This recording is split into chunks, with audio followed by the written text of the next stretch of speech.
जय बाबा बर्फानी, भूखे कौन प्यासे को पानी। नमस्कार दोस्तों, आप सबका स्वागत है मेरे चैनल पर। मैं हूं आपका होस्ट सुशील गोयल।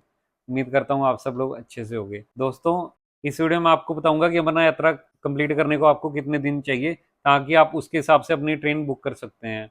तो दोस्तों, वीडियो स्टार्ट करने से पहले यही कहना चाहूँगा कि अगर आपने मेरा चैनल अब तक सब्सक्राइब नहीं किया तो चैनल जरूर सब्सक्राइब कर लें और साथ में बेल आइकन जरूर दबा दें, ताकि आपको मेरे आने वाली वीडियो के नोटिफिकेशन टाइम से मिलते रहें।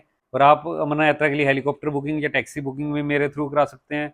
और मेरा हेल्थ इंश्योरेंस और लाइफ इंश्योरेंस का काम है, आप उसकी सर्विसेज भी मेरे थ्रू ले सकते हैं। तो दोस्तों, वीडियो स्टार्ट करते हैं। जो मैं दिन बता रहा हूँ आपको जम्मू से बता रहा हूँ कि आपने जम्मू से यात्रा स्टार्ट करके जम्मू कितने दिनों में खत्म करनी है। तो हमने डे 1 में जाना है जम्मू से पहलगाम या जम्मू से बालटाल। तो मैं आपको पहले जम्मू से पहलगाम के हिसाब से बता रहा हूँ। तो आप डे 1 में पहुंच जाएंगे जम्मू से पहलगाम। तो ये आपकी यात्रा का डे 1 हो गया। तो जो डे 2 होगा उसमें आपकी पैदल यात्रा स्टार्ट होगी। जो एवरेज पर्सन है वो डे 1 में पहलगाम से जाता है चंदनवाड़ी तक, और उसके बाद पैदल यात्रा स्टार्ट करके वो पहुंचता है शेषनाग झील तक। तो जो एवरेज पर्सन के हिसाब से डे 2 हो गया शेषनाग झील तक। तो फिर उसके बाद डे 3 आ गया। डे 3 में मैक्सिमम जो लोग हैं शेषनाग झील से पंचतरनी तक जाते हैं, और बहुत सारे यात्री पंचतरनी से आगे जाकर गुफा तक भी पहुंच जाते हैं। तो डे 3 में आप यहाँ रहेंगे पंचतरनी तक, यहाँ रहेंगे आप गुफा में। यहाँ पे आपका डे 3 एंड हो गया। तो जो डे 4 है उसमें अगर आप गुफा पर ठहरे हो तो आपको वापसी की जर्नी स्टार्ट करनी है। और अगर आप पंचतरनी ठहरे हो तो आपको पहले गुफा दर्शन करने हैं, उसके बाद आपने वापसी की जर्नी स्टार्ट करनी है।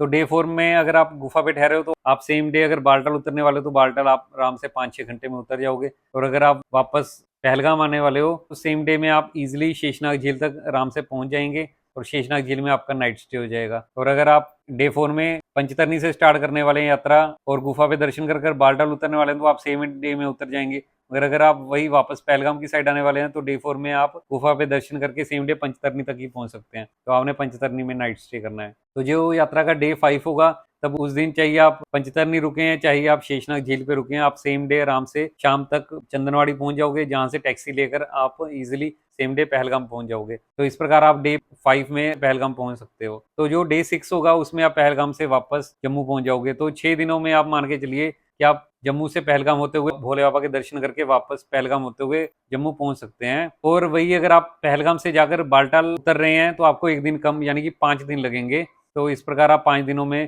पहलगाम से आकर बालटाल रूट से वापस जम्मू पहुंच सकते हैं। तो अब आपको मैं बताता हूँ, अगर आप बालटाल रूट से आकर बालटाल रूट ही वापस आने वाले हैं तो आपको कितने दिन लगेंगे। तो दोस्तों, जम्मू से डे 1 जो हो गया उसमें आप बालटाल पहुंचोगे। डे 2 में आप बालटाल से गुफा तक पहुंचोगे, गुफा पे नाइट स्टे करोगे। डे 3 में आप गुफा से वापस बालटाल आओगे, और डे 4 में बालटाल से आप जम्मू पहुंच जाओगे।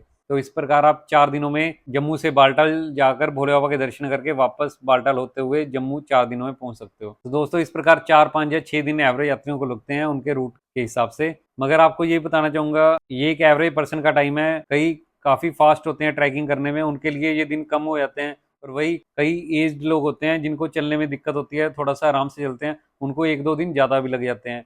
इसके अलावा ये टाइम कुछ भी फिक्स नहीं होता कि आप इतने टाइम में यात्रा कर पाओगे कि नहीं कर पाओगे, क्योंकि वहां पे एकदम बारिश हो जाती है, या फिर कई बार बर्फ पड़ने लग जाती है, और कई बार लैंडस्लाइडिंग भी होती है। इसी वजह से यात्रा बंद कर दी जाती है। तो इस कंडीशन में यात्रा के दिन बढ़ जाते हैं। तो इसलिए फिक्स टाइम कुछ नहीं होता, मगर हम एक्सपेक्टेड मान के चलते हैं कि इतने इतने दिन ही लगते हैं।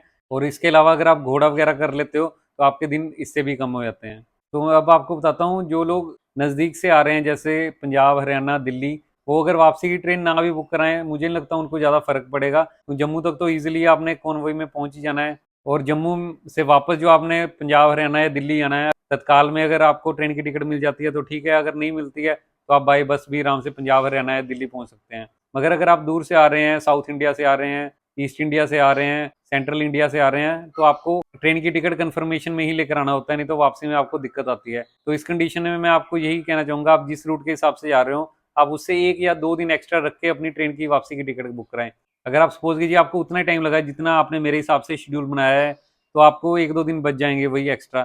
वही आप कटरा, वैष्णो देवी माता के जा सकते हो, तो शिवखोड़ी जा सकते हो, या आप जम्मू में भी घूम सकते हो, श्रीनगर भी घूम सकते हो, वो आपकी इच्छा है। और अगर किसी वजह से वहां पे बारिश या लैंडस्लाइडिंग या बर्फ की वजह से यात्रा डिले होती है, तो जो आपके 1-2 दिन एक्स्ट्रा आपने रखे हुए हैं वो आपकी वो टाइम की भरपाई हो जाएगी, और इससे आपकी ट्रेन भी नहीं छूटेगी, और आप 1 या 2 दिन बाद ट्रेन इजिली पकड़ लोगे। तो दोस्तों, इस वीडियो में मैंने दोनों टॉपिक कवर कर दिए हैं, कैसे कैसे आप कितने दिनों में अमरनाथ यात्रा कंप्लीट कर सकते हैं और कैसे आप ट्रेन भी अपनी पकड़ सकते हैं। तो उम्मीद करता हूं दोस्तों, इस वीडियो में आपको डेज रिक्वायर्ड के विषय में कंप्लीट डिटेल दे दी है।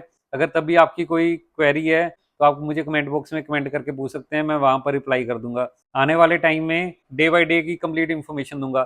और दोबारा से कहना चाहूँगा, मेरा हेल्थ इंश्योरेंस और लाइफ इंश्योरेंस का काम है, आप ये सर्विसेज मेरे थ्रू ले सकते हैं। और इसके अलावा मैंने एक व्हाट्सएप पे ग्रुप बनाया हुआ है जिसमें अमरनाथ यात्रा के रिलेटेड मैं अपडेट्स देता हूँ, और जो मैं वीडियोस डालता हूँ वो भी उसमें शेयर करता हूँ। अगर मेरा आप वो ग्रुप ज्वाइन करना चाहते हैं तो मैंने डिस्क्रिप्शन में लिंक दिया हुआ है, उस लिंक को ओपन करके भी आप मेरा ग्रुप ज्वाइन कर सकते हैं।